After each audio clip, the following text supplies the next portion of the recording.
প্রতিনিধিদের পাঠানো তথ্যচিত্রে প্রবাসী সংবাদ জানাচ্ছেন আব্দুল মালেক।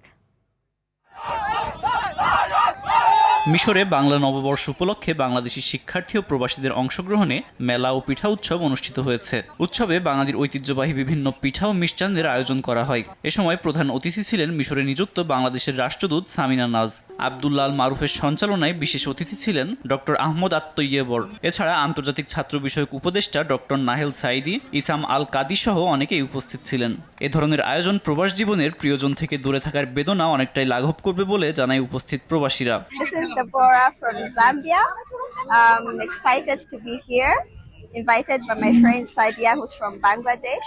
It's a pleasure for me to be here with all my newfound friends, especially the Bengali friends, and this is such a great event.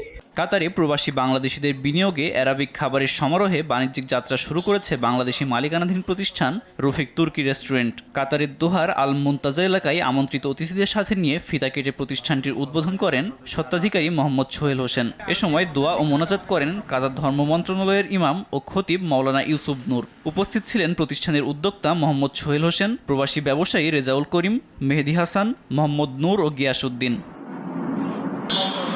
Abdul Malek, RTV।